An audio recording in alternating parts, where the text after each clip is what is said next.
Good evening, students. This is Santosh Kumar Sinha, your English faculty, and all of you are welcome to my channel that is called ज्ञान grow English.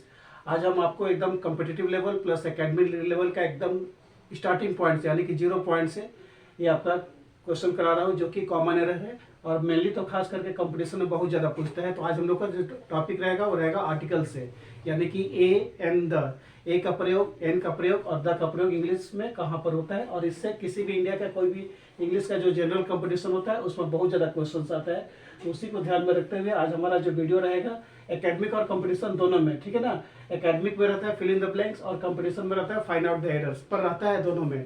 तो चलिए उसी को ध्यान में रखते हुए आज हम लोग एरर को सॉर्ट आउट करेंगे और देखते हैं उसका सोल्यूशन क्या है। तो क्या बोलता है question number 1, the boy came here, लड़का यहाँ पर आया था, बाय द सनसेट, बी हो गया, and had gone before sunrise, C, और डी मीन्स नो एरर। तो फटाफट हम लोग देखेंगे बिना टाइम को वेस्ट किए हुए, यहाँ पर बी पार्ट में एरर है। तो देखिए क्या बोलता है, सनसेट के पहले यहाँ पर द लगा दिया है, जबकि यहाँ पर सनराइज के पहले द नहीं है, तो द का प्रयोग यहाँ से हट जाएगा। ना यहाँ पर सनसेट के पहले द होगा, ना यहाँ पर सनराइज के पहले द होगा, यानी कि सनराइज सनसेट उसके पहले कोई भी आर्टिकल्स का प्रयोग नहीं होता है। तो ऐसे हो जाएगा, the boy came here by sunset and had gone before sunrise, so there is an error at B, there must not be the. यहाँ से हम लोग द को स्किप करेंगे, ठीक है। सनराइज सनसेट इनके पहले कोई भी आर्टिकल्स का प्रयोग हम लोग नहीं करते हैं। Now let's see question number 2, the BSF forces were told, A हो गया, to give up the battle, B हो गया, in 1990 during the Gulf War, C, और डी में बोलता है नो एरर। तो ये एक बार और देख लेते हैं ध्यान से, क्या बोलता है, the BSF forces were told, A correct है, to give up the battle सही है, in the year 1990 during the Gulf War, C, और D means no error, so there is no error at all, the answer is absolutely correct. अब हम लोग question number 3 को देखते हैं और उसका सोल्यूशन क्या होगा उसको भी देख लेते हैं। द बॉय कंसल्टेड मी, ए हो गया, बाय अ टेलीफोन यस्टरडे, तो हमारा बी पार्ट में एरर है।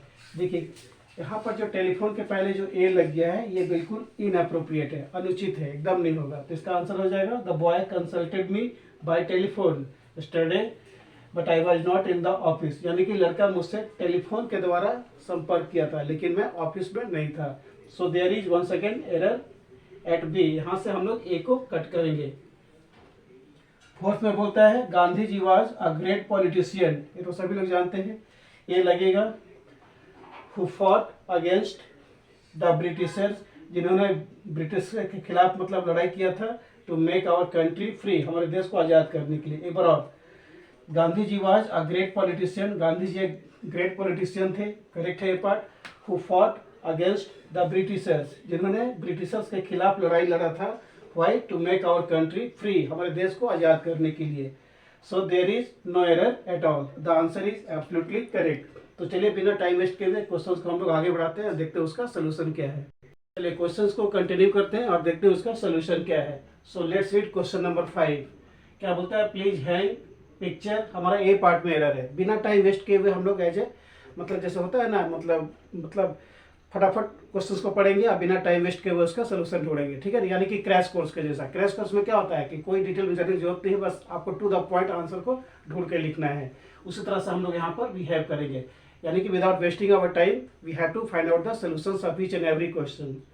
चलिए देखते हैं क्या बोलता है, please hang picture, A part में एरर है। यहाँ पिक्चर के पहले क्या लग जाएगा, द, ऐसे, please hang the picture on the wall that is lying on the table and this is the photo of a great personality, C, और D means no error, so there is an error at A, there must be the.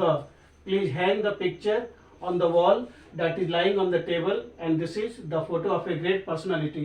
तो हमारा यहाँ पर ए part में error है, ठीक है। Photo के पहले क्या लग जाएगा, the. Now let's read question number 6।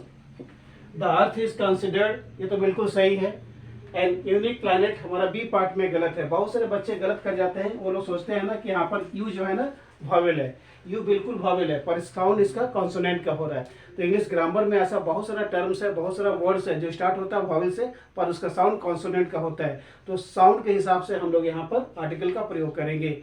हालांकि यू क्या है, वॉवेल है, लेकिन इसका साउंड क्या होता है, ए का, तो ऐसे हो जाएगा, the earth is considered a unique planet, so there must be a in place of an. ठीक है, मैक्सिमम बच्चे लोग इसमें मिस्टेक कर जाते हैं और मैक्सिमम बच्चे लोग इसमें एन को राइट मान लेते हैं, जो कि बिल्कुल ही गलत है।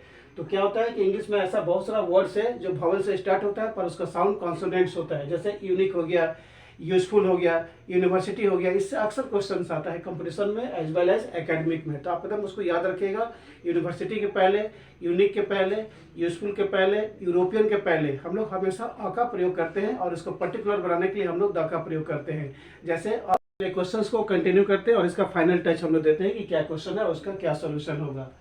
Question number 7, have you ever been to Darjeeling? बिल्कुल करेक्ट है, ए में हो गया। To see it's the scenic beauty, हमारा बी पार्ट में एरर है। देखिए क्वेश्चंस को फाइनल टच देते हैं और देखते हैं उसका सोल्यूशन क्या है। So let's read question number 7, have you ever been to Darjeeling? A हो गया, बिल्कुल करेक्ट है।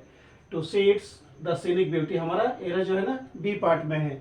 टू सी इट्स द नहीं होगा, सीनिक के पहले जो द लगा है ना ये बिल्कुल ही इनअप्रोप्रिएट है, ऐसे हो जाएगा। Have you ever been to Darjeeling to see its scenic beauty with your parents? और डी में बोलता है no error, so there is an error at B, there must not be the before scenic, there will be directly scenic beauty. Now question number 8 and last for today, his father is a MLA. हाँ, हम लोग का ए part में error है, देखिए ध्यान से देखिएगा तो आपको पता चलेगा कि his father is a MLA. हालांकि ये कॉन्सोनेंट है पर साउंड इसका वॉवेल का हो रहा है, तो क्या हो जाएगा, यहाँ ए को हम लोग स्किप करेंगे और उसके पहले क्या लगा देंगे, एन। ऐसे his father is an MLA who is very famous for his noble qualities in the locality. ठीक है ना, तो हम लोग का जो क्वेश्चन नंबर 8 है उसमें हमारा ए पार्ट में एरर है, यहाँ ए को हटा करके एन एमएलए लगा देंगे। हालांकि यह सब कॉन्सोनेंट पर साउंड इसका वॉवेल का हो रहा है। ठीक है, जैसे एन एमएलए, एचडीओ, ठीक है, आईएएस, इनके आगे हम लोग हमेशा एन का प्रयोग करते हैं। ठीक है, तो आज इतना ही। Thanks for watching the video, thank you.